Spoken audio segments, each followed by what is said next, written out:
Hi, welcome to Java Coding Assist. In this video, we are going to see how to secure a REST API using OAuth 2. We are going to create our own authorization server to secure our REST APIs. When we want to secure a REST API, what we do is we just implement the security within this REST API. And whenever a client application wants to access this REST resource, the client application pass in the credentials along with the request, and this REST application validates the incoming credentials and responds back with the data.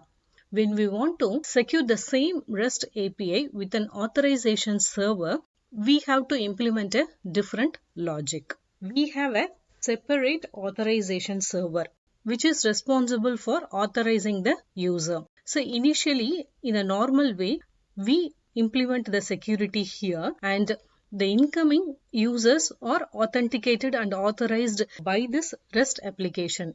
But when you use an authorization server, this logic is completely moved to the authorization server. This REST API acts only as a resource server. That is, it contains only the resources and it doesn't do any authentication or authorization. So whenever a client application wants to access this resource server, it has to just get a token from the authorization server. To get a token, it has to send its credentials to the authorization server, and the authorization server validates these credentials and then sends back a token to the client application. The client application then uses this token to request the resource from the resource server.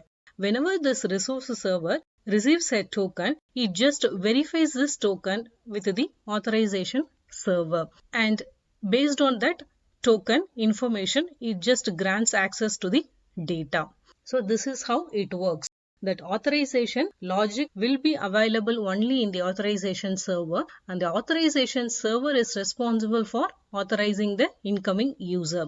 The client application then uses token that is given by the authorization server to access the REST resources. This is an example for a token which the authorization server gives to the client application. The client application can use the same token to access multiple REST APIs if all these REST APIs are secured using the same authorization server. This is the advantage with OAuth 2. There is no need to use a separate token or pass the credentials for each request. It can use the same token to access all the REST resources. There are many ways in which the REST resources can be accessed in this OAuth 2 authorization flow. We can see them one by one. The first one is the client credentials. Whenever a client application wants to access a REST resource, it has to first register itself with the authorization server so that it will have the details of the clients. Now, when it wants to access a REST resource, it just pass its client ID and secret to the authorization server. The authorization server validates this credentials against the client details in its server, and it returns a token to the client application. Client application then uses this token to access the REST resource.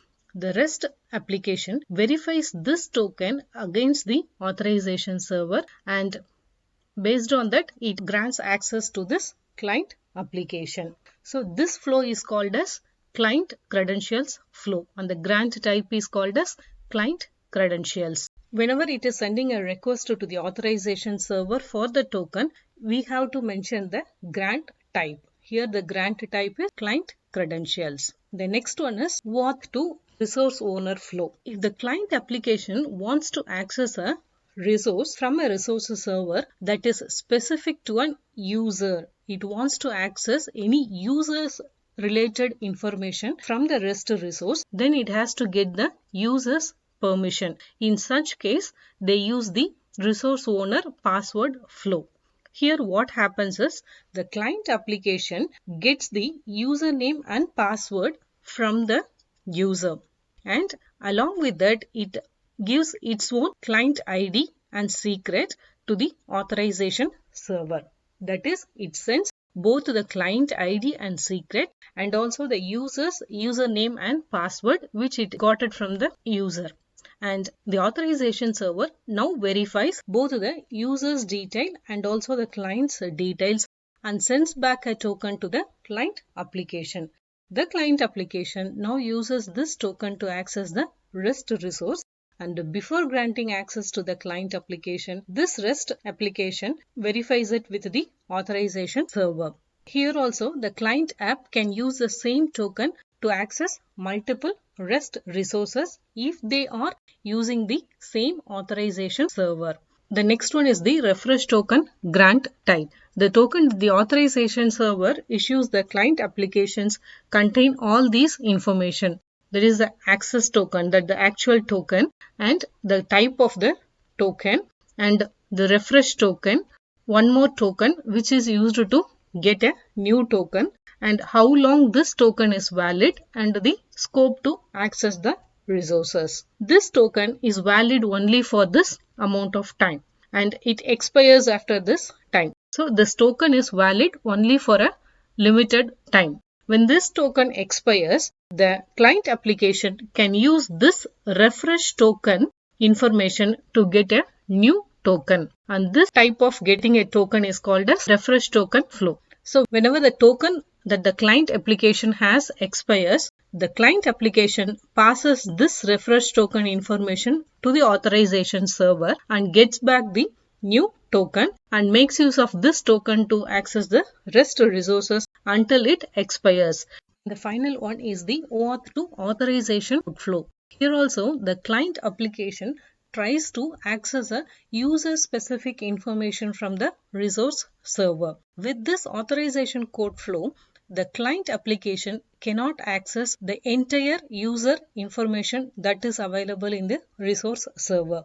The user can control the access to only certain details within this user information. So the client application just requests for certain details within that user information, and the user will grant permission for those specific details so that the client application will access only that specific details for which the permissions are granted. So this authorization code flow is mainly to control access to the resources for a certain level. Not the entire user information can be viewed by the client application. Only based on the user's permission, the client application can view only certain details within that user information. For example, if the user information contains a username, password, email ID, contacts, friends, and other details, and the user gives only permission for viewing the contacts and the email ID, then the client application can view only these two details. Even though it has the token to access the REST resource, it cannot access any other details. So this is mainly to limit the access to the user's information. Initially, what the client app does is it just sends its client ID along with the request for a code to the authorization server. The authorization server responds with a code to the client application. The client application uses this code and its details to get a token, and then uses this token to access the limited REST resources. So that's all with these different OAuth 2 flows. We can now see how to create an authorization server and how to secure our REST API using this authorization server. So we need all these four things in our application. The REST application, which has to be secured by OAuth 2. And the second one is the authorization server, which is responsible for authorizing the incoming user. The client application, which is going to access the REST resources, and the resource owner, whose information is stored in the resource server. So we are going to create all these four parts and see how it is going to work. For that, we need to create the sample application with all these dependencies: Spring Web, H2 database, and Spring Data JPA for database access, cloud security, and cloud OAuth 2 for integrating the security to our applications, and finally the Spring Boot dev tools. Let's generate this application. I have imported the sample application into Eclipse. Our authorization server has this user details and the client details. So we have to first create the models for these details. These are the models required for our application. The first one is the user. The user is going to have an user ID, a username, password, a user type, email ID, a role. This each user is going to have a role, and each role is going to have a set of permissions. If you see the role model, the role is going to have a role ID and a role name, and each role is going to have a set of permissions. The permission contains only permission ID and permission name. So it is going to work like this. Each user is going to have a role, and each role have a set of permissions. And this is the OAuth2 client details model. It is having a client ID, a client secret, and access token validity. This tells for how long the token is valid, and scope, authorities, grant types, and refresh token validity, resource IDs, web server redirect URIs, auto approve, and additional information. So this is the OAuth client details model. Now we have to create the repositories to access these models. This is a client repository to access the client details, and here we have defined one method called find by client ID, so that whenever a client ID is passed, it retrieves the client details.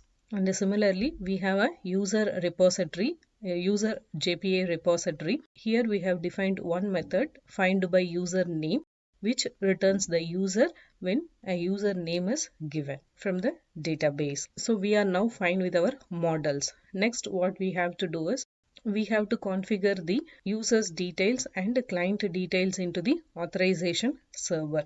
For this, we need to create two configuration classes. One is to configure the user's details, and the another one is to configure the client details.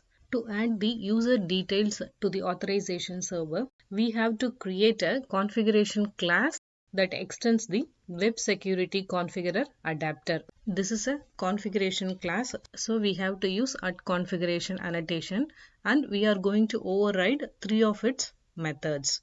The first one is the authentication manager bean to retrieve the authentication manager from the superclass. The second one is the authentication manager builder, where we configure the user details to authenticate the user. And the third one is the HTTP security to control the access to our endpoints. As I said, this authentication manager bean is used to retrieve the authentication manager from the superclass. And we have to define this as a bean so that we can use it to configure our user details and the client details. And this authentication manager is responsible for authenticating the incoming users. The second one is the authentication manager builder. Within this authentication manager builder, we configure our user details. Here we are going to use the user details service to configure the user details. Auth.user_details service of user details service. We have to pass in a user details service here. We have to create this user details service. Within this user details service, we tell where the user's information should be retrieved to authenticate the incoming user. Let's create this user details service now. My user details service, and this is going to implement the user details service of Spring Security. Whenever Spring Security sees this user details bean, it automatically comes here to load the user's information for authentication. This is a service class, so we give the annotation service. Here we have to write the logic to retrieve the user information from the database. Here we are using the user repository to retrieve the user from the database by the user name. This user is the user model used by us, but Spring Security will accept only this user details. So what we have to do is we have to convert our user into a user details and return it. This is an interface. We have to create an user details implementation, a custom implementation. Let's create our own user details and return that user details to Spring Security. Let's create a custom user details, my user details, that extends the user details. Here we have to convert our user into a user details. We have to now populate the details from the user into this user details implementation. We have to set some of the fields within this user details for authentication and authorization purposes. That is, we have to set the username, the password from the user, and then we have to set some of the fields to true. Is this account not expired? Is the account not locked? Is the credentials not expired? Is enabled? These fields have to be set to true for authentication purposes. We have to set the authorities to for authorization purposes. So each role and each permission has to be converted into the simple granted authority, and this has to be returned to Spring Security. Only based on this role and permission, authorization will occur. So now this is a class which converts the user information into user details. So now we can go back to my user details service, and here we got the user. We have to convert this user into user details, my user details of user, to pass in the user. So now this will return the user details to the Spring Security. So now we have created this user details service. We have to inject this user details service into the authorization manager builder in web security config. So this is the same user details which we created. Here we can auto-wire it. Here we have auto-wired the user details service. Now we can configure the HTTP security. Here we just say the HTTP security to authenticate and authorize each and every request. We have to authorize all the requests and it has to be authenticated too. I'm using Postman to test this application. So I'm just disabling the CORS and CSRF in order to test this application from a different origin. Spring Security by default enables all these securities to prevent the cross-origin attack and cross-site forgery attacks. If you are building a real-time application, then you have to configure each of these separately, like from which origins you can get requests and from which sites you can get the requests. I'm using an in-memory database, and my database will also be running in the same port as the application. This in-memory database will be available at this endpoint H2 console, and it will be protected by the Spring Security. In order to access that database without any credentials, I am just asking this web security to ignore that endpoint so that I can access it without any credentials. And finally, while configuring the user details service, we have to pass in the password encoder too. This is used to encode and decode the passwords while using it for authentication purposes. We cannot store the password as it is in the database. So always Spring Security uses a password encoder to encode and decode the passwords. We have to pass in the password encoder too here along with the user details service. Let's create a password encoder bean. So this is a password encoder bean, and I'm just getting a password encoder from a password encoder factories, and this returns the default password encoder, which is the bcrypt. So I'm just going to configure this password encoder here. Dot password encoder of password encoder. Whenever Spring Security retrieves the password for authentication, it just decodes the password using the same password encoder which we are configuring here, and then use it for authentication. So we have to make sure that we are encoding the password and then storing it into the database with the same password encoder.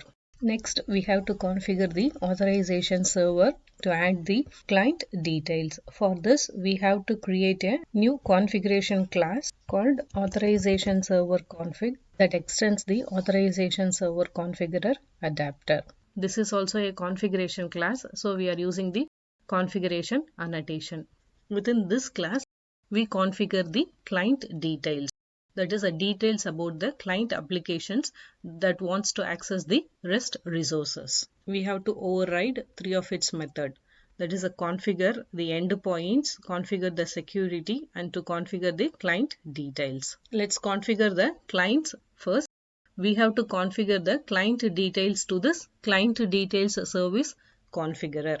Clients dot with client details service. We are going to use the client details service to configure the client details. Like user details service, this is a client details service.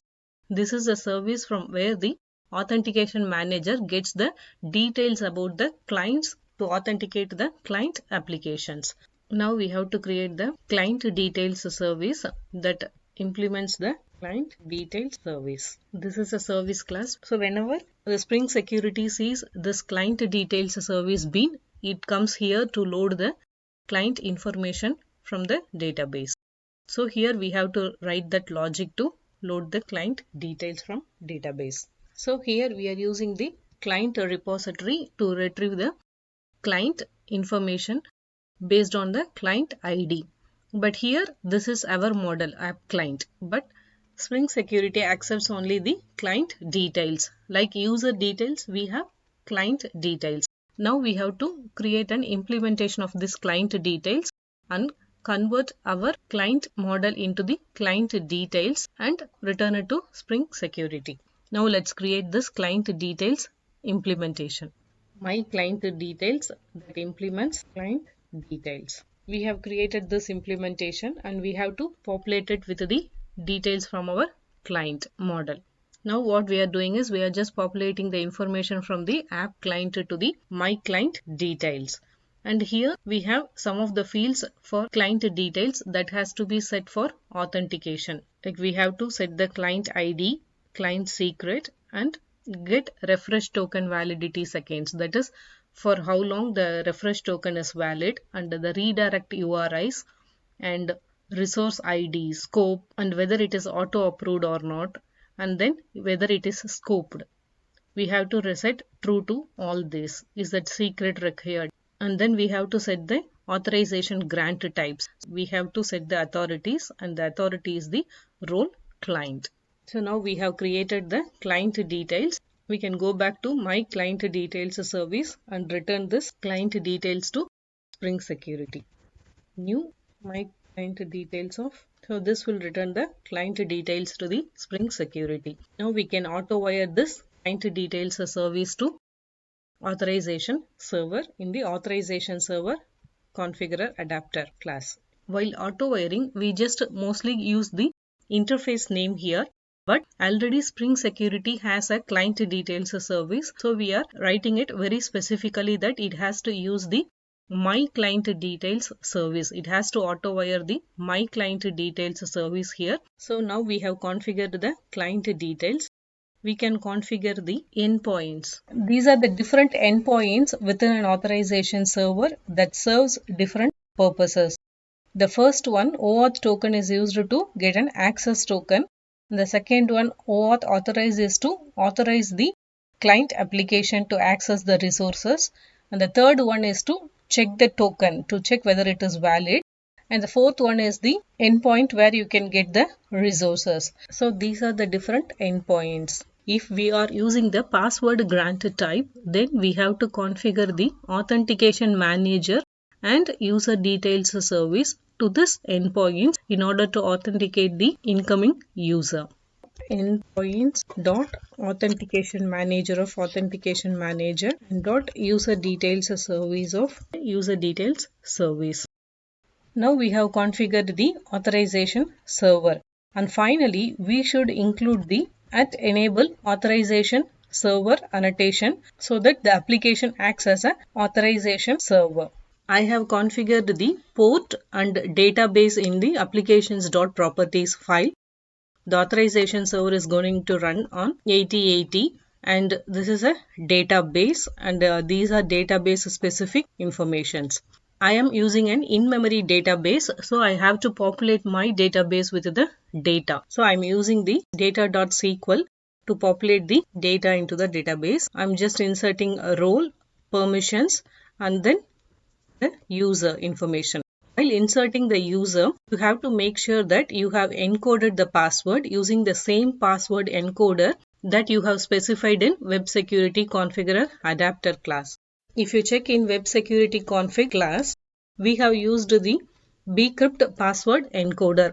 So I'm just encoding my password using the same bcrypt password encoder and prefixing it with bcrypt so that Spring Security will know which password encoder to use while decrypting this password. And the next is the OAuth client details, client ID, encoded client secret, and a list of scopes, grant types, redirect URIs, authorities, access token validity, refresh token validity, and the resource IDs. So this is how we populate the database. Here, some of the informations like scope and grant types are given as a single string with comma separators. Within the client details, we just convert them into a set. We are done with the authorization server application. Let's run the application and see how it works for various grant types. We are done with our authorization server. Now let's run the application and test it using Postman. Let's first test the password grant type. And this is the endpoint to get the token. And it should be a post method. We have to give both the client details and the user details for the password grant type. Under the authorization tab, we have to give the client details. It's a basic authentication. And this is a client ID and the client secret. We have to go to the body tab and give the user's information, username, password, and the grant type. Let's send the request to get the access token. We got the access token with some information like the token type, the refresh token, and how long it is valid, and scope. We can now use this access token to get the resources. Now we can test the refresh token grant type using this refresh token.